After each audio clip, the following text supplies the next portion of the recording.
Hello दोस्तों, आप लोग कैसे हैं। आशा करता हूं कि आप लोग अच्छे होंगे।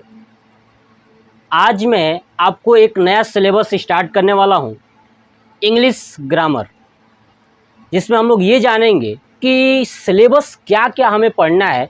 हैं तो बहुत सारी चीज़ें, बट मैं आपको वही चीज़ पढ़ाने वाला हूं जो मोस्टली इम्पोर्टेंट है। मतलब कि अगर आप ये चीज़ें पढ़ लेते हो तो आपका ग्रामर का पोर्शन 95% कंप्लीट हो जाएगा, क्योंकि जितने भी 5% हैं वो सब इसी पर बेस्ड है ना, इसी से रिलेटेड उसमें क्वेश्चंस हैं। ठीक है ना। तो ये आपका जो है कि मैं क्लास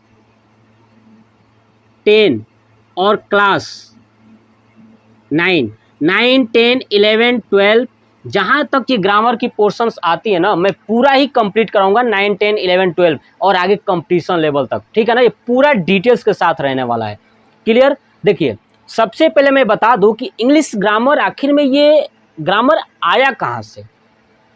ठीक है, ग्रामर भारत के अंदर इंट्रोड्यूस हुआ कैसे, इंग्लिश आई कैसे। देखिए, होता क्या है ना कि जब भारत के अंदर जब लॉर्ड मैकाले आता है, ठीक है, 1834 ईस्वी में, तो 1835 में एक अधिनियम लाता है और उस अधिनियम के अंतर्गत ये कहता है कि भारत के अंदर इंग्लिश पढ़ाई जाएगी। क्यों पढ़ाई जाएगी? अंग्रेज यही चाहते थे कि भारत के अंदर जो है कि भारत का जो कर्मचारी हो, है ना, उसको इंग्लिश आनी चाहिए। अगर हमारे कंपनी में काम कर रहा है तो उसको इंग्लिश आनी चाहिए।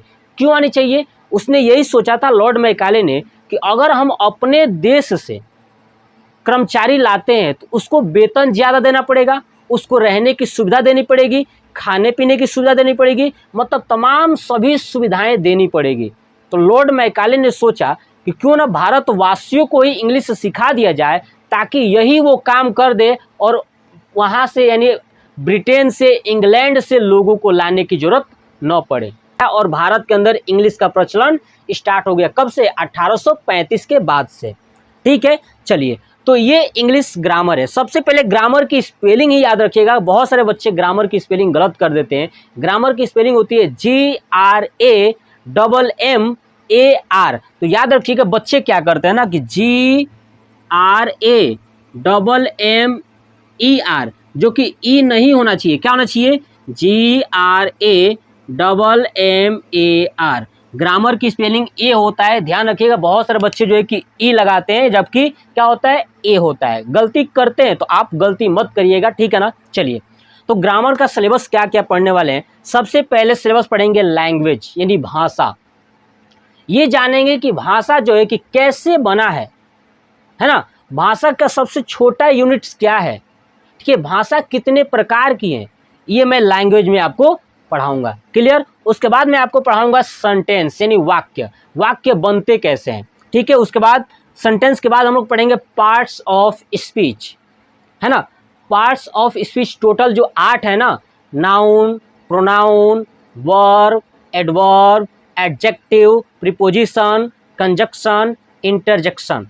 ठीक है, ये टोटल 8 का 8 है। 8 का 8 हम लोग पार्ट्स ऑफ स्पीच पढ़ेंगे पूरा डिटेल्स के साथ। मैं आपको पढ़ाऊंगा कि नाउन के कितने टाइप्स हैं, प्रोनाउन कितने प्रकार के होते हैं, है ना, वर्ब कितने प्रकार के होते हैं, एडवर्ब क्या होता है, एडजेक्टिव क्या होता है। जब आपको पार्ट्स ऑफ स्पीच पढ़ाऊंगा तो पूरा ये नाउन प्रोनाउन सब पढ़ने के बाद पूरा कंप्लीट करेंगे इंटरजेक्शन तक। क्लियर ना। उसके बाद नया सिलेबस क्या होगा? उस टेंस। अब आप सोचेंगे कि मैंने टेंस को 4 नंबर पे क्यों रखा है। क्योंकि टेंस को सॉल्व करने से पहले ये तीनों का नॉलेज होना चाहिए, नहीं या तो सेंटेंस, पार्ट्स ऑफ स्पीच, इन दोनों का नॉलेज होना ही चाहिए। पार्ट्स ऑफ स्पीच में noun, pronoun, verb, adverb, adjective, preposition, conjunction, interjection, इन सब के बारे में आपको पता होना चाहिए, तब जाके आपको टेंस आ पाएगा, वरना टेंस नहीं आएगा।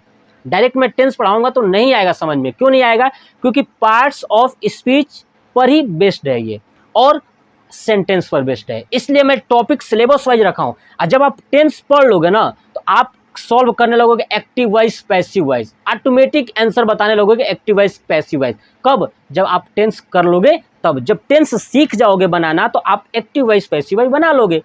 चलिए, उसके बाद पढ़ेंगे एक्टिव वाइज, पैसिव वाइज के बाद पढ़ेंगे नरेशन, यानी डायरेक्ट इनडायरेक्ट स्पीच, है ना। डायरेक्ट इनडायरेक्ट स्पीच हम लोग पढ़ने वाले हैं कब? जब पैसिव वाइज यानी एक्टिव पैसिव वाइज पढ़ लेंगे तब। उसके बाद हम लोग पढ़ने वाले हैं लास्ट में आर्टिकल। क्या पढ़ेंगे? आर्टिकल, ए एंड द का प्रयोग, है ना। ये तो आप बहुत पहले से भी जानते हो, इसलिए मैंने इसको लास्ट में रखा है, क्योंकि मेन टॉपिक्स यही है। मेन टॉपिक्स में इसी में सबको दिक्कत होती है। मैं कोशिश करूंगा कि आपको बहुत ही सिंपल वे में पूरा टॉपिक्स कंप्लीट कराऊं। और आपको अगर वीडियो अच्छा लगता है ना, तो एक बार लाइक करिए, कमेंट करिए और शेयर करिए, ठीक है। और मुझे ऐसा लगना चाहिए कि हाँ आपको ये अच्छा लगता है, ठीक है। तो मैं जो है कि ये सिलेबस आपके सामने में प्रस्तुत किया। अब ये सिलेबस आपको कैसा लगा आप कमेंट करिएगा। और आपको नया भी सिलेबस चाहिए तो वो भी नया सिलेबस आप कमेंट में ऐड कर सकते हैं, बता सकते हैं। वो भी सिलेबस मैं ऐड कर दूंगा जब ये वीडियो पूरा कंप्लीट हो जाएगा। उसके लास्ट में मैं उस नए सिलेबस को इंट्रोड्यूस कर दूंगा, यानी आपको क्वेश्चंस करा दूंगा उसका, ठीक है ना। मतलब पूरा उस सिलेबस को कंप्लीट करा दूंगा। आई थिंक मेरे कहने का मतलब ये था, ठीक है। तो ये सिलेबस आपको कैसा लगा कमेंट बॉक्स में जरूर बताइएगा। जय हिंद, जय भारत, वंदे मातरम।